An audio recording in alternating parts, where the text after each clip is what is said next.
বগুড়ার ধুনট উপজেলায় আদিবাসীদের আশ্রয়ণ প্রকল্পের বরাদ্দকৃত ঘর এখনো পায়নি অর্ধ শতাধিক পরিবার।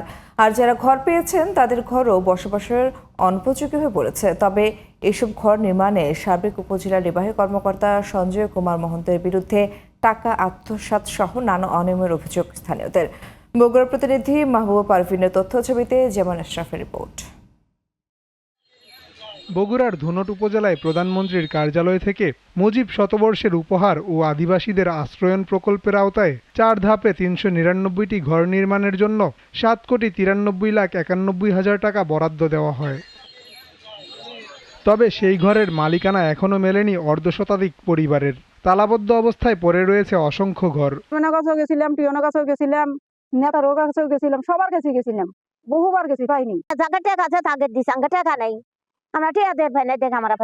সাবেক উপজেলা নির্বাহী কর্মকর্তা সঞ্জয় কুমার মহন্তের বিরুদ্ধে ঘর নির্মাণের টাকা আত্মসাৎ সহ নানা অনিয়মের অভিযোগ উঠেছে।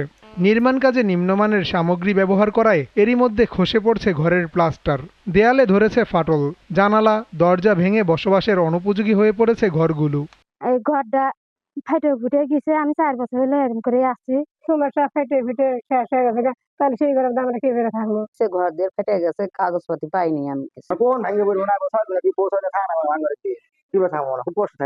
এসব অভিযোগের বিষয়ে সাবেক উপজেলা নির্বাহী কর্মকর্তা ও বর্তমান টাঙ্গাইলের অতিরিক্ত জেলা প্রশাসক সঞ্জয় কুমার মহন্তের সঙ্গে যোগাযোগ করা হলে তিনি তা অস্বীকার করেন। যদি কোনো ব্যক্তির কাছে অন্য কোনো পলিটিক্যাল পার্সন বা অন্য কোনো বাইরের লোকের কাছে তারা টাকা দিয়ে ঘর নিয়ে থাকে সেটা আমি বলতে পারবো না। তবে আমার জানা মতে আমার সাথে কোনো ধরনের কোনো কিছু হয় নাই।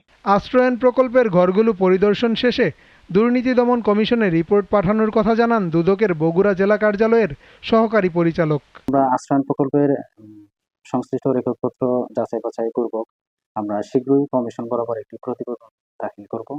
তদন্তে কেউ দোষী প্রমাণিত হলে আইনগত ব্যবস্থা নেওয়ার জন্য মন্ত্রণালয়ে সুপারিশ পাঠানো হবে বলেও জানান বগুড়া জেলা প্রশাসক। যে বিষয়গুলো এখানে উঠে আসছে সেগুলো প্রতিটা পয়েন্টেই তদন্ত হবে। তদন্ত করে যদি কেউ দোষী সাব্যস্ত হয় তার বিরুদ্ধে আইনগত ব্যবস্থা নেওয়ার জন্য আমরা মন্ত্রণালয়ে সুপারিশ পাঠাবো। আশ্রয়ণ প্রকল্পের অনিয়মের বিষয়ে ইতিমধ্যে বিভিন্ন তদন্তকারী সংস্থা অনুসন্ধান শুরু করেছে। তদন্ত শেষে বেরিয়ে আসবে প্রকৃত সত্য, এমনই প্রত্যাশা স্থানীয়দের। জামান আশরাফ, জিটিভি নিউজ।